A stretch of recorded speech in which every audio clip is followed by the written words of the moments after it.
علم المنطق میں ہم اس کی تعریف پڑھ چکے تھے، موضوع پڑھ لیا، اور آج اس کی ہم توضیح پڑھیں گے۔ کس کی توضیح ہے؟ یہ تعریف کی توضیح ہے یا موضوع منطق کی توضیح ہے؟ یہ موضوع منطق کی توضیح ہے۔ کیا ہے توضیح میں؟ دیکھیے عبارت پڑھیے تو، شارف صاحب آپ پڑھیے۔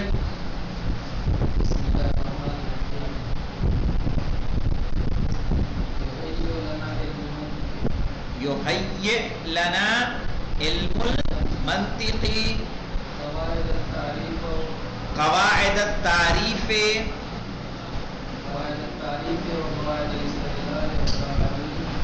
منہجہ علمی۔ کیا مطلب؟ یحیئ لنا علم المنطق، یعنی علم منطق مہیا کرتی ہے۔ یحیئ یعنی مہیا کرنا، فراہم کرنا،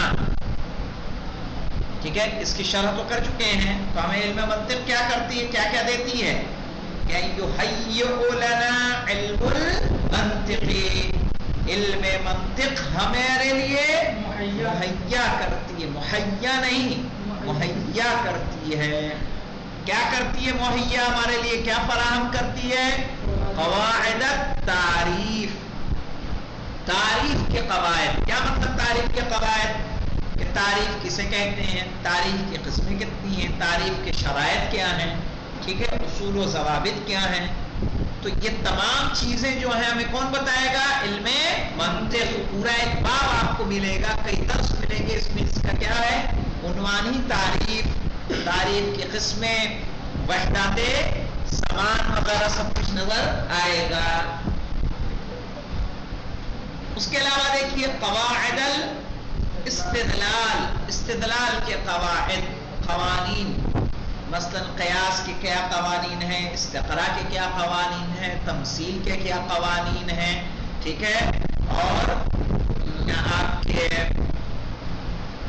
جو نقیص کے، عکس نقیص کے، عکس مستوی کے، یہ جو استدلال کے طریقے ہیں جن کے نام میں نے لیا، نقیص، عکس نقیص اور عکس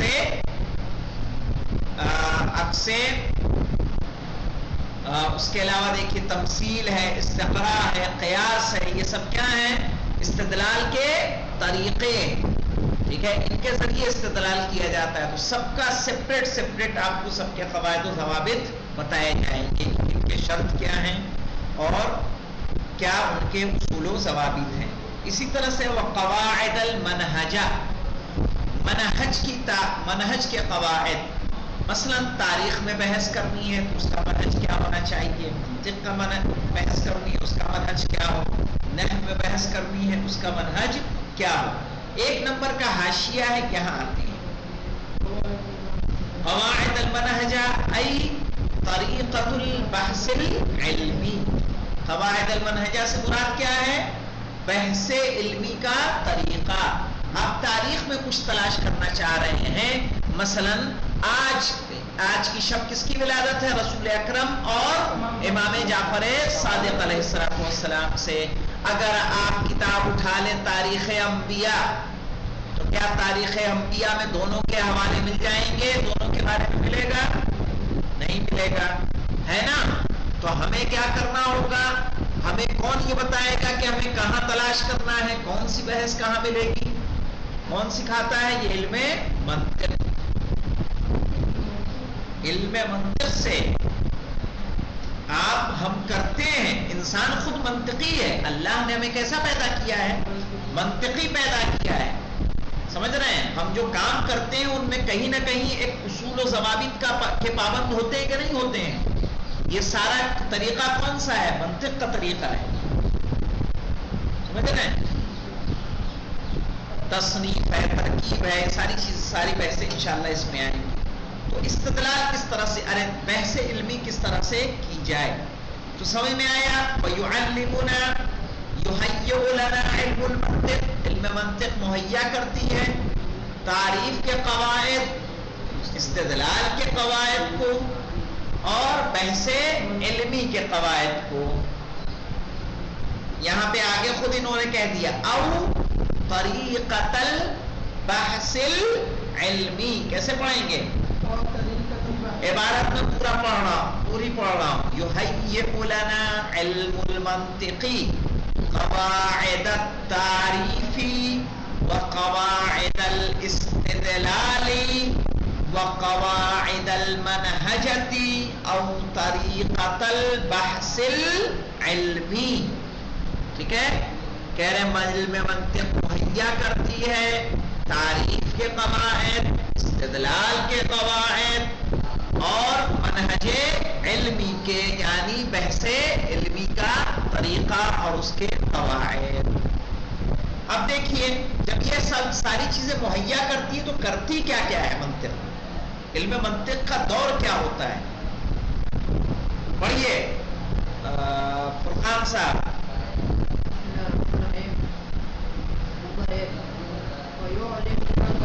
یعلمنا نہیں یہ بیٹا، ویعلمنا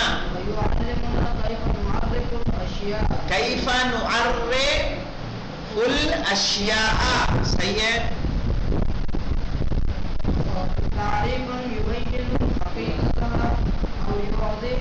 او یوضح. کیا مطلب؟ فیعلمنا کیف نعرف الاشیاء تعریفا یبین حقیقتها او یوضح معناها. کیا مطلب؟ یہاں بتائیے تعریفاً کا اعراب کیا ہے؟ کون بتائے گا؟ نعرف الاشیاء تعریفاً. علی حیدر.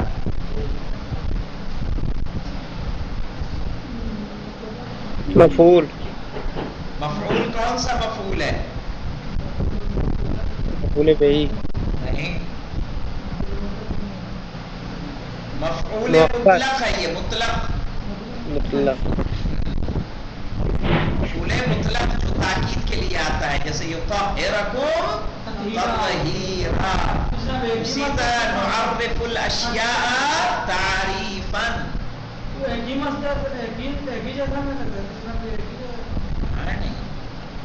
یعرف تعریف، عرف یعرف تعریفا باب تفعیل ہے کہ نہیں ہے؟ دیکھیے فیعلمنا تو یہ ہمیں سکھاتا ہے. کون سکھاتا ہے؟ علم منطق. کیا پڑھیں گے اس کو؟ یعلمنا. ہاں یہ ہمیں سکھاتی ہے کیف نعرف الاشیاء کہ کیسے چیزوں کی تعریف کریں. تعریفاً ایسی تعریف یبین حقیقتها کہ اس کی حقیقت کو بیان کر دے. او یوضح معناها یا اس کے معنی کو واضح کر دے. صحیح ہے. تو یہ بات ہمیں کہاں پتہ چلے گی؟ علم منطق میں.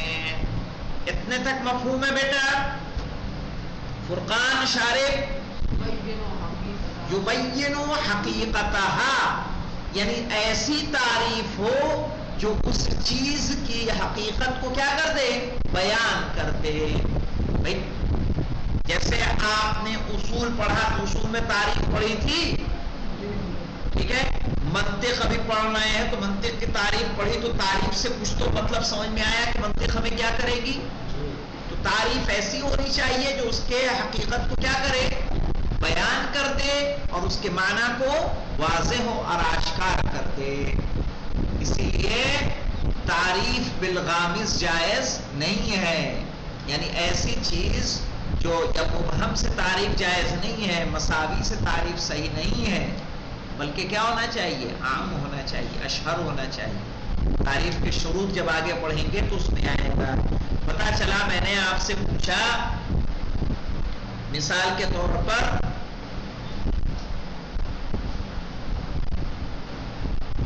کہ جناب رقبتن کس کو کہتے ہیں؟ میں نے کہا عنقن کو کہتے ہیں. تمہیں رقبتن معلوم تھا نا، عنقن معلوم ہے. تو کیا اس بتانے کا آپ کو کوئی فائدہ ہوا؟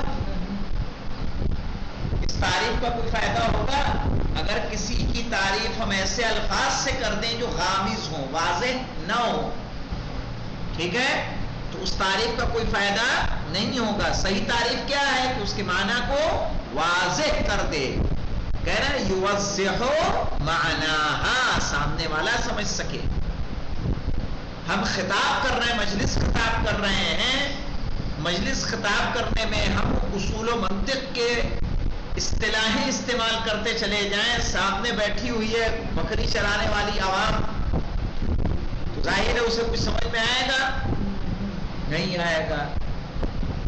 تو ہمیں کیا کرنا ہے کہ جب ہم کسی چیز کی تعریف کریں تو ایسے الفاظ کو اختیار کرنا ہے کہ جس سے اس کے معنی واضح ہو جائیں، تبھی وہ تعریف کیا ہوتی ہے؟ صحیح تعریف ہوتی ہے۔ کیونکہ منطق کا کام ہی یہی ہے، یعلمنا، یہ ہمیں سکھاتا ہے۔ منطق تعریف نہیں کرتا کسی کی، منطق صرف سکھائے گا کہ آپ کو تعریف کیسے کرنی ہے۔ نعرف الاشیاء، کہ ہم چیزوں کی تعریف کریں، تعریفاً، ایسی تعریف یبین حقیقتها، کہ اس کی حقیقت کو کیا کرے؟ بیان کر دے، او یوضح معناها، یا اس کے معنی کو واضح کر دے۔ وَيُعَلِّمُنَا، اور کیا سکھاتا ہے ہمیں؟ اور یہ ہمیں سکھاتا ہے کیف نستدل علی صحت الفکرة او خطئها۔ ہم نے اس سے پہلے جب منطق کو شروع کیا تھا تو استدلال آپ کو بتائے تھے، محمد بشر وکل بشر، ٹھیک ہے، مرکب من الخطا، فمحمد مرکب من الخطا، نتیجہ غلط ہوا کہ نہیں ہوا؟ نتیجہ غلط پہنچے۔ فیعلمنا، منطق ہمیں سکھاتی ہے کیف نستدل، کہ ہم کیسے استدلال کریں، علی صحت الفکرتی او خطئها، فکر کے صحیح یا غلط ہونے پر، کہ میری فکر صحیح ہے یا میری فکر غلط ہے۔ دو باتیں ہیں یہاں پر، ایک تو یہ ہے کہ کسی نے کوئی رائے پیش کی، کوئی مقدمہ پیش کیا، کوئی نتیجہ پیش کیا، ہم اس کو جج کر سکیں کہ وہ نتیجہ صحیح ہے کہ غلط، اور ایک ہے کہ خود ہم اپنی فکر کی تقویم کر سکیں، فکر کو جانچ سکے، پرکھ سکے کہ جو ہم سوچ رہے ہیں، جس نتیجے پر پہنچ رہے ہیں، یہ نتیجہ صحیح ہے یا غلط۔ یہ تو ضروری نہیں کہ انسان خود جو سوچے وہ ہمیشہ صحیح ہو، دوسرا جو سوچے وہ ہمیشہ کیا ہو؟ غلط ہو۔ انسان خود بھی کبھی غلط ہو سکتا ہے۔ تو صرف دوسرے کی فکر نہیں چیک کرنی ہے، ہمارا معاشرہ کیا کرتا ہے؟ دوسرے کی فکر چیک کرتا ہے، اپنی فکر چیک نہیں کرتا۔ فَيُعَلِّمُنَا، تو یہ ہمیں سکھاتا ہے، سکھاتی ہے کیف نستدل، کہ کیسے استدلال کریں، کیسے دلیل پیش کریں، علی صحت الفکر، فکر کے صحیح ہونے پر، او خطئها، یا اس کے غلط ہونے پر۔ وَيُعَلِّمُنَا، یہ ہمیں سکھاتی ہے کیف نبحث المعلومات بحثا منظما، کہ ہم کیسے معلومات کے درمیان بحث کریں، بحثا منظما، جو بحث کیا ہو؟ منظم ہو۔ یبعد البحث عن العقم، جو بحث کس سے دور ہو؟ عقم سے۔ عقیم جانتے ہیں کس کو کہتے ہیں؟ بانجھ کو۔ بے نتیجہ بنجر زمین کیسے ہوتی ہے؟ جس سے کوئی نتیجہ برآمد نہیں ہوتا۔ تو ہم کوئی ایسی بحث نہ کریں کہ جو کسی نتیجے تک نہ پہنچے۔ کہہ رہے یہ ہمیں سکھاتی ہے کہ معلومات کے درمیان کیسے بحث کی جائے جو منظم بحث ہو۔ یبعد البحث عن العقم، جو بحث بے نتیجہ ہونے سے محفوظ رہے، اب الوقوع فی الخطا، یا غلطیوں میں پڑنے سے، غلطیوں میں واقع ہونے سے بھی کیا رہے؟ محفوظ رہے۔